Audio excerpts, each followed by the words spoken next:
You are watching William Patterson University Television. Welcome back to the desk. The Pioneer season is off and running, and with that we have Samory, Joe, Steven, and Jesse here to help break everything down. Now, fellas, Pioneers dropped a tough game at homecoming, 17-14 to TCNJ. Samory, we're going to you first. What did you see from that game? So if we take a look at the highlights from the TCNJ game, it was a powerful game. The crowd was electric. Us two were going to call. It was very fun, and it was just a really good game. You know, there was a lot of things. You know, George Crespo, he had a nice long pass, as you see right now, to Matthew Clarke. I thought they were going to take it for the touchdown. They could have, but you know, Tariq Riddick had a good game. Marcel Mason, he had a good game, but at the end he fumbled the ball. That eventually helped William Patterson lose the game, but it was a very fun game for both teams. Joe? I thought the Pioneers had the best of the game. They outgained TCNJ by over 100 yards, 14-8 in the first down battle. They only allowed 2 net rushing yards the entire game. It was absolute dominance from the Pioneers. Biggest problem, TCNJ, 5 times they punted and pinned us within our own 20. That is really the reason how TCNJ was able to get those turnovers and win the game. As you can see there, a turnover battle, almost even. It was a close game right until the very end. Steven, what did you see from the game? So I want to start with the strengths. Obviously, the defense has been tremendous all season long. They had 4 sacks in the game. I was happy they kept the pressure on, which I didn't really see first game of the season. But a weakness was the offense, not the running game, though. I love George Crespo. Really good quarterback play from him. But only 3 players caught a pass.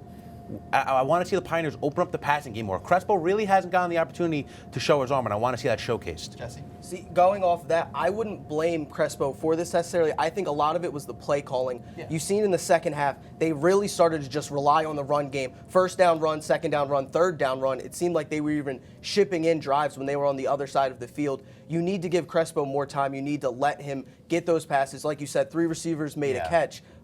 Let him do more. He's been shown that he's capable. You don't need to just rely on the run game, especially when the game is so close like that. And Crespo's still developing. He's a freshman, he's a real true freshman. And he's doing all these things, and he was able to get 2 victories for the Pioneers. Obviously, it's not all negative for the Pioneers. Nope. 2-2, first time they've won 2 games since 2016. Jesse, we'll go to you first. What part of their game do you think has been key to getting them back to winning ways? So the key to them winning is really the stability of the quarterback and the development that George Crespo has had so far. And really, it's helped them so far, but looking forward is what it's really going to help them. Teams like Salisbury, teams like Wesley, they don't have a true freshman quarterback. They know they're going to air it out. Yeah. So they know what they have. We have a stability at quarterback, but the better George Crespo gets, the better the team is going to be. So we see a lot of teams benefit from this, and the aggressive rushing attack has literally been insane.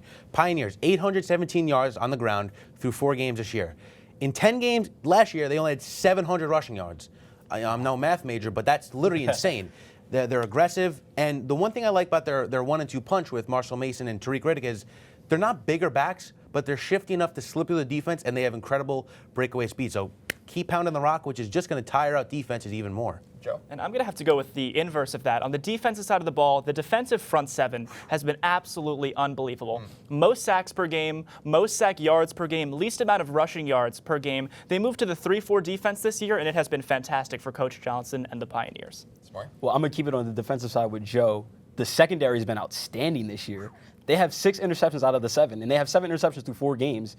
It's crazy. And on third downs, the teams we play against, they have a 36 completion percentage, and that's due to the secondary, because usually it's like 3rd and 8 due to our front 7 getting stops. Obviously, only 4 games of the season, but a lot of players have really stepped up and shown their worth. Samory, if you had to give out an early season MVP of the Pioneers, who would you give it to? This may surprise you guys a little bit, but true freshman Devin Blunt, he's having a heck of a season. He had a pick in the last game within a few minutes, and if you take a look at his stats, he has 4 interceptions on the season already. He has 16 tackles, so he comes up and makes big hits.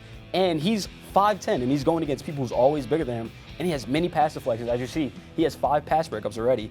And I think the sky's the limit for this kid. Joe? I got to go with sophomore Marcel Mason. He's part of that two-headed running game with Tariq Riddick and Marcel Mason. But what Mason does is he brings versatility to the team. That's really hard to replicate. Sort of like Jabril Peppers was for Michigan a few years back. He's the only player on the team that has a completion, he passed the ball, a rushing attempt, a reception, kickoff, and a punt return. And also, he's kind of a vocal leader for the team. You see him riling everyone up on the sidelines. I love that. I'm giving him my MVP. I'm going to stick with the running game. I know I've said a lot, but freshman Tariq Riddick. I mean, there's not much you can say about this kid. 385 rushing yards, 5 touchdowns. That leads the team. 45-yard run. Breakaway speed is incredible. Can slip through the defense. And what I like about him too is he's a much better pass blocker than Marcel Mason. So when they do occasionally pass with George Crespo, he's always there to lead the charge. Jesse? Look, as good as the run game has been with Mason Riddick, they've been fantastic.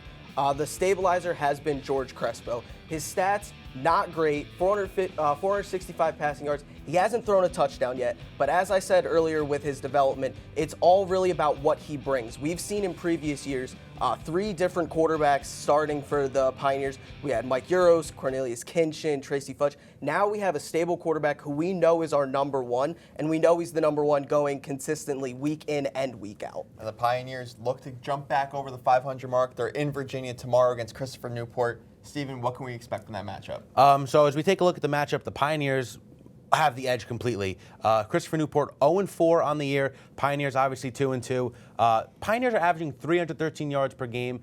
Christopher Newport only 241 points per game. William Patterson has the edge there, and then turnovers. I mean, Christopher Newport, that's embarrassing. That's literally embarrassing to have as a football team. I just want to see the Pioneers keep the throttle on the defense, rush the quarterback. Okay, Christopher Newport gives up 4 sacks a game. There's no reason why Coach Johnston and that defense shouldn't be sending the house every single play. Pioneers had a lot of success against TCNJ on the blitz on Saturday. Jesse, what are you going to look for? Christopher Newport is a team that is built very similar, I feel like, to William Patterson. Let the quarterback do as least as possible, try to get the run game going. That being said, they don't have the defense that William Patterson does. I expect the William Patterson offense to really run all over Christopher Newport, keep gashing them for big gains, and really win the time of possession. They have so many turnovers, it's going to be impossible, really, for the defense to be gassed. So look for the defense to get a lot of sacks, a lot of turnovers, and be really disruptive. Joe? Yeah, Christopher Newport has a lot of trouble putting points on the board. Pioneers keep points off the board. I'm looking at this to be very similar to a game they played in Maritime a few weeks ago where they went 35-0. I feel like it's going to be something similar a route, definitely. So I'm just going to key into Marcel Mason. He had a heartbreaking thing that happened to him. He fumbled the ball with a minute left in the game that possibly could have got the Pioneers a win. I think he's going to have a big game this week. Anytime he rushes for over 50 yards, the Pioneers are 2-0. So I see a big game for him. Definitely looking forward for the Pioneers have a big game tomorrow in Virginia against Christopher Newport. That's all the time we have for Pioneer football. Stay right here as we stay on the sidelines. Our NFL crew is here to analyze all the latest from the pros right after this.